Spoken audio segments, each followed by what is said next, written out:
A mother never gives up on giving flowers to her daughter on her wedding night.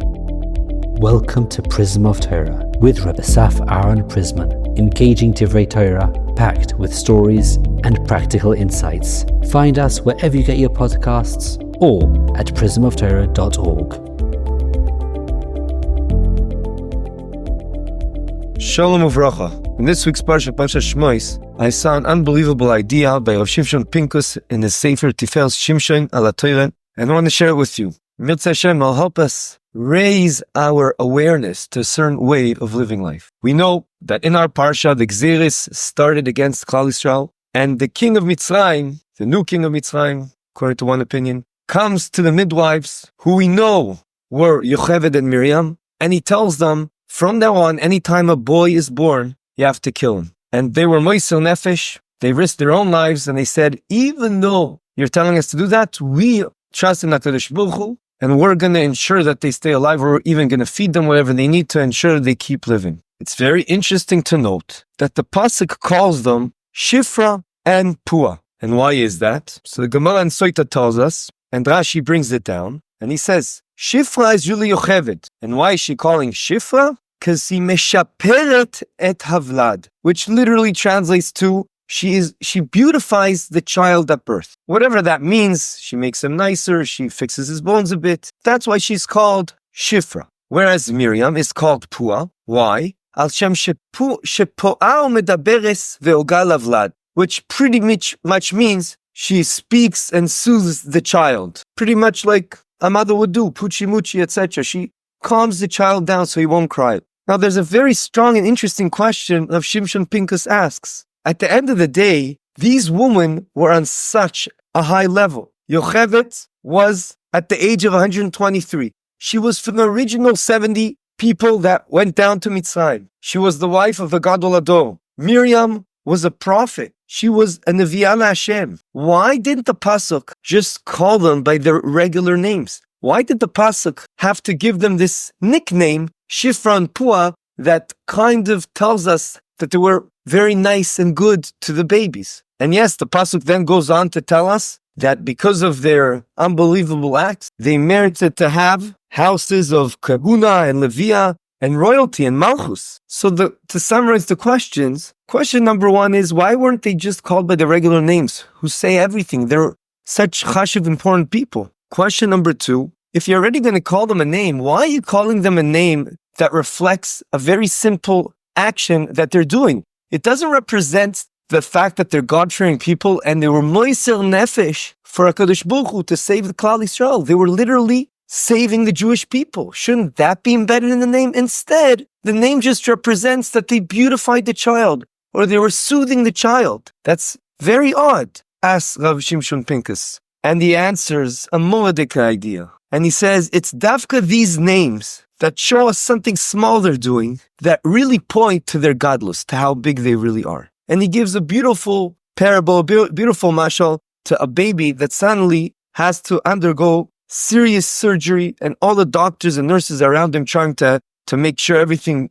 goes smoothly. And of course, they're in the middle of dealing with a crisis, something very important, urgent, an emergency. No one's soothing the baby because they can't think about that right now. The only one that's soothing the baby, let's assume one nurse is also the mother, she's also soothing the baby because she's able to realize and she cares for the baby that she does that in parallel. She's the only one that is consciously aware of that. And that comes from a deep sensation of love, or ava, towards the child. Yocheved and Miriam were like that klape all Klal Yisrael. And that's the godless. That was the tip of the iceberg that helped them. And it's in that merit they also got Batei Kuna. It's not just the fact that we're Moisel Nefesh, which was huge on its own, but the fact that they were able to, in parallel, be consciously aware of making sure to soothe and beautify the child, that says it all. That's unbelievable. Even though they're in the middle of the biggest thing ever to save the Jewish people, and they knew they were risking their own lives, still they were able to, in parallel, beautify the child. In my opinion, that's also the difference between two types of very important doctors or surgeons. Some of them, you see, they only concentrate about helping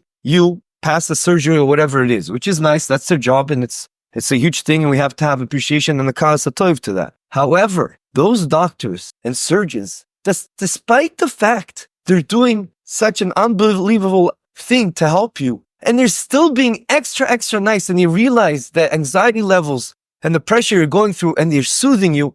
I think that is a gilui. That reveals on what level the surgeon, the doctor is. And that goes to everything, for everything in life. This is what we're learning and we see about Yocheved and Miriam. And the Pasuk wanted to tell us that. You know what their godless is? Not only were their level of God-fearing HaKadosh Baruch Hu was unbelievable, but they were able to in parallel care about the Ben Adam L'Chaveru, ensure to soothe the babies and beautify them. It's very important we give them that name, because that name symbolizes everything. He brings down a story from a couple of generations ago. One of the Gdoilei Rashi Yeshivas in America, Hagon Rabbi Shlomo Hyman Zatzal. He was very big in Marbitz Torah, and his Rebbitzin, Alei Shalom, all her days she dealt a lot with tzedakah and chesed, and her main thing was to ensure and to help Yesoimim, or Yesoimos I shall say, that are poor, orphans that are poor, to get married. Once, when Rav Shlomo Hyman and his Rebbitzin were about to go to a chasana, to a wedding that they were, or the Rebbitzin was organizing, and she literally took care of everything, A to Z.